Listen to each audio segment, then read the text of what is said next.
Section D का question 5 marks के लिए बोला गया sir. A boy whose eye level is 1.35 from the ground.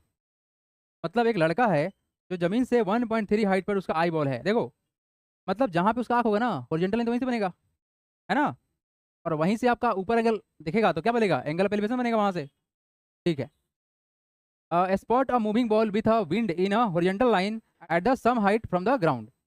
The angle of elevation of the balloon from his eye of the boy at instant is 60 degree.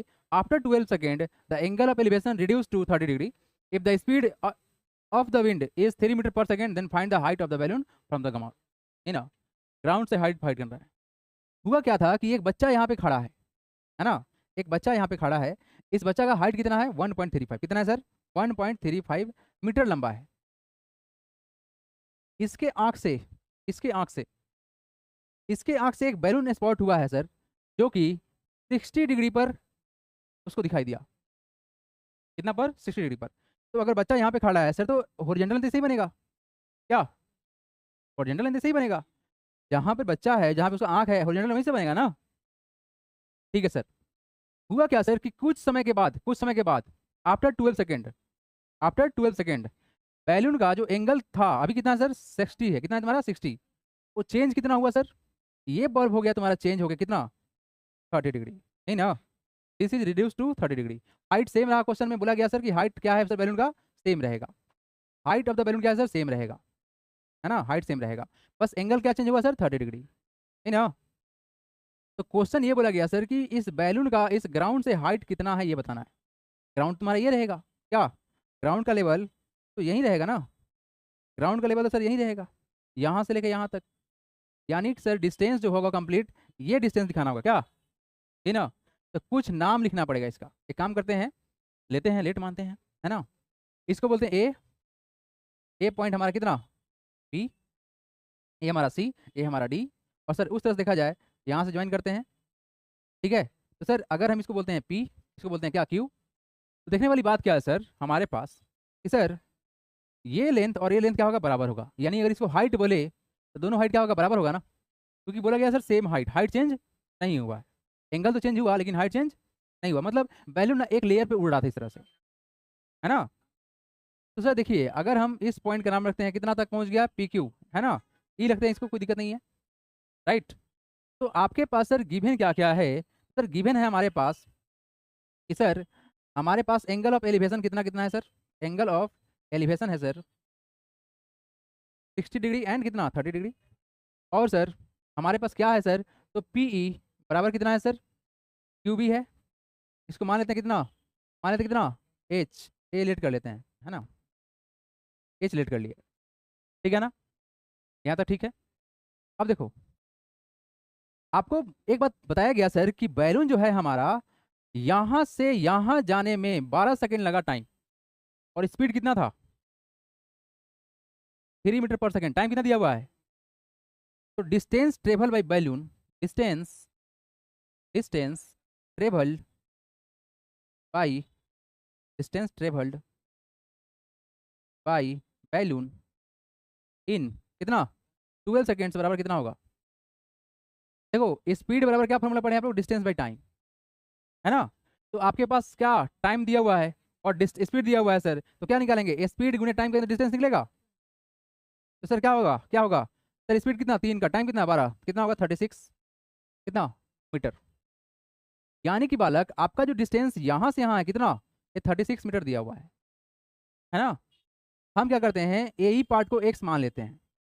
कितना मान लेते हैं, late कर लेते हैं सर, कितना लेट कर लेते हैं, ए ई बराबर कितना सर, एक्स मीटर। क्लियर है। अब चलिए कंसीडर करिए ट्रेंगल। नाउ इन ट्रेंगल कौन सा, ए ई, ए ई पी। इन ट्रेंगल कौन सा, ए ई पी। क्या लगाएंगे सर, थीटा कितना है तुम्हारा। देखो रिलेशन आपको क्या निकालना है, परपेंडिकुलर और बेस का। हाइपोटेन्यूज तो कोई मतलब है नहीं, तो tan थीटा सामने आ जाएंगे। तो क्या लगाएंगे, tan 60। क्या लगाएंगे, tan 60 बराबर कितना होगा, देखो पी बटा कितना होगा तुम्हारा, पी बटा कितना होगा, यही होगा ना, यही होगा ना बाबू। तो सर tan 60 कितना होता है, tan 60 कितना होता है, √3 होता है, √3 होता है। कितना होता है, √3। tan 60 √3 होता है, 1/√3 tan 30 होता है। तो ये वैल्यू तुम्हारा पी कितना, एच बोला गया ना, एच, और ए कितना तुम्हारा एक्स है ना बाबू, ठीक ना। तो यहाँ से एच का रिलेशन निकालेगा किसे सर, ये कितना होगा √3x इक्वल टू कितना एच हो गया ना। इसको मान लो पहला इक्वेशन, कोई तकलीफ यहाँ तक में। देखो मेन चीज है तुम्हारा ड्राइंग, अगर ड्राइंग सही से कर दिए तो काम आसान बन जाएगा, नहीं तो मुश्किल होगा। इसको निकालना बहुत आसान है, अगर ट्रिग्नोमेट्री का टेबल याद रहेगा तो थोड़ा भी गलती होने का चांस नहीं बनता। अब आइए देखो, नाउ इन ट्रेंगल, अब देखो ट्रेंगल कौन सा, A B Q, in triangle A B Q.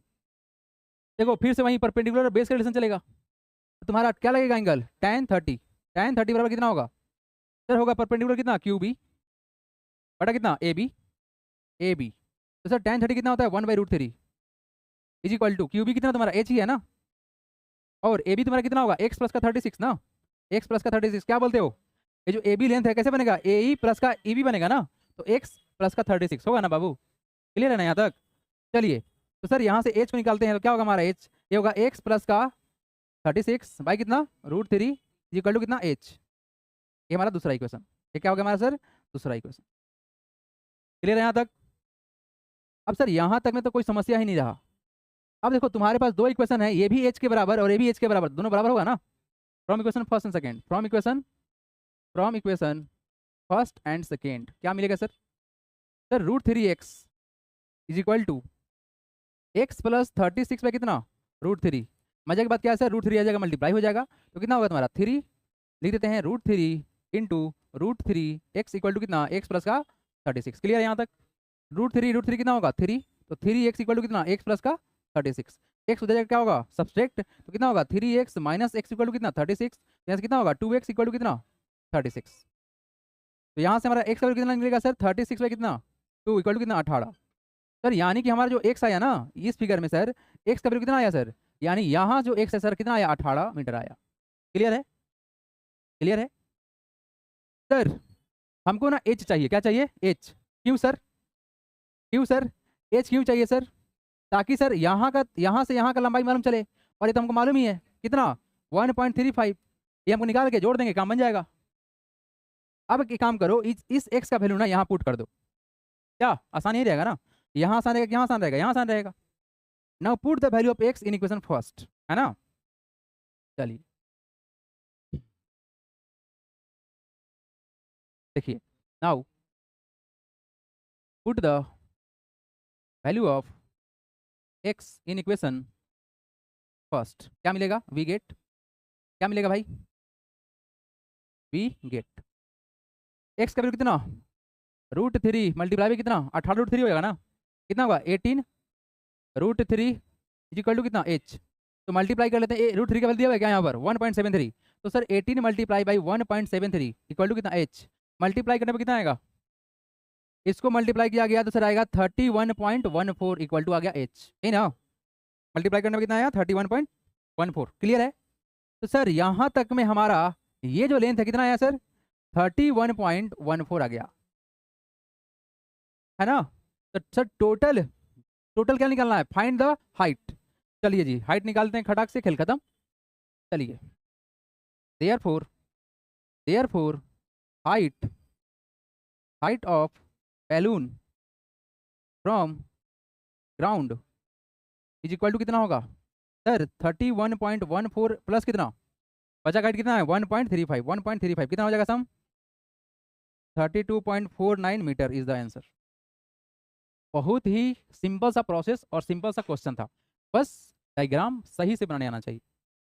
किसी को तकलीफ है तो बोलेंगे। चलिए जल्दी नोट डाउन करेंगे आप लोग।